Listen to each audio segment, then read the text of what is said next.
Residential અને commercial જે થયો છે આ તરફથી લીગલી નોટિસ અપાઈ હતી. કેટલા એવા કોમર્શિયલ કે રેસિડેન્શિયલ એકમો છે કે જ્યાં હજુ પણ એ મકાનો કબજો નથી લેવામાં, શું કાર્યવાહી માંગણી કરવા માંગે છે?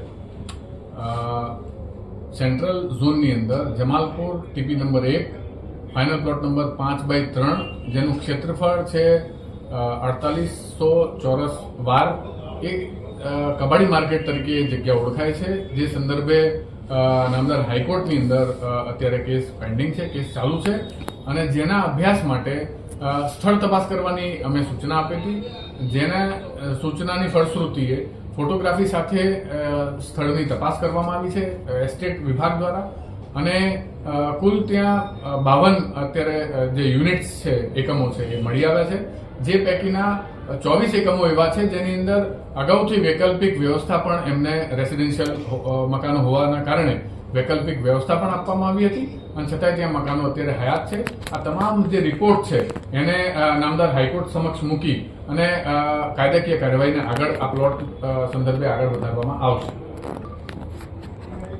આ પ્લોટ 5/3 ફાઇનલ પ્લોટની હરાજી 90ના દશકમાં કરવામાં આવી હતી મ્યુનિસિપલ કોર્પોરેશન દ્વારા, જેની અંદર કુરેશી પાર્ક સોસાયટી દ્વારા આ જગ્યાનું કોટેશન આપવામાં, ટેન્ડર ભરવામાં આવ્યું હતું, અને એમને જે રકમ ભરવાની થતી હતી એ સમગ્ર રકમ કોર્પોરેશનને જમા કરાવવામાં એમના દ્વારા આવી ન હતી.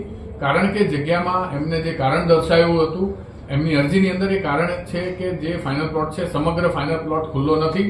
એ ફાઇનલ પ્લોટની અંદર અમુક જગ્યાઓ પર ગેરકાયદેસર ઝૂંપડા બનેલા હતા, જે વેકેટ કરવાથી તેઓ સંપૂર્ણ રકમ છે જે જમા કરાવશે એ પ્રકારનો એક વિવાદ ઉભો થયો હતો, અને એ વિવાદ આગળ જતા નામદાર હાઈકોર્ટ સમક્ષ અત્યારે પેન્ડિંગ છે.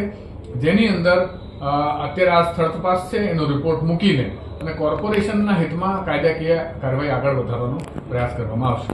તપાસ વગેરેની સૂચના છે આપવામાં આવી છે. આજના કમિટીની અંદર 2 નંબરનું જે કામ હતું તે સંદર્ભે વધુ અભ્યાસ માટે થઈને એ કામને નેક્સ્ટ કરવામાં આવ્યું છે.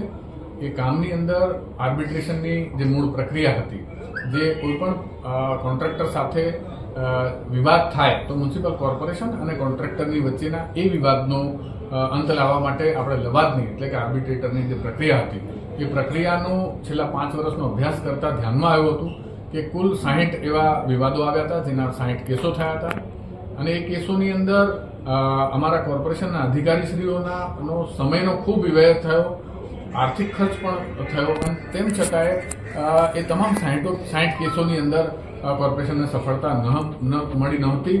એટલા માટે થઈને આ આર્બિટ્રેશનની જે સંપૂર્ણ પ્રક્રિયા છે એ આમ પણ આર્બિટ્રેશનનો ઓર્ડર એટલે કે એનો જે એવોર્ડ થાય, એવોર્ડ પછી એ જે એવોર્ડ છે એનો અમલ કરાવવા માટે સિટી સિવિલ કોર્ટમાં અરજી કરવાની થતી જ હોય છે. એ બાબતને ધ્યાનમાં રાખીને અમે રજૂઆત કરી હતી કે આ જો પ્રક્રિયા બિનજરૂરી હોય અને આ પ્રક્રિયાની અંદર આપણને પરિણામ ન મળતા હોય તો આ પ્રક્રિયાને આપણે રદ કરીને અને સીધું જ કોઈ પણ વિવાદ હોય તો કોર્ટ સમક્ષ એ વિવાદનો નિર્ણય લાવવા માટે થઈને દાવો સિટી સિવિલ કોર્ટની અંદર દાવો કરવામાં આવે, ઇન્ડસ્ટ્રીયલ કોર્ટની અંદર દાવો કરવામાં આવે, અને ત્યાં એનો નિકાલ કરવામાં આવે, જેથી કરીને અધિકારીઓનો ખૂબ સમય બચી શકે, આર્થિક કોર્પોરેશનનો ખર્ચ પણ બચી શકે.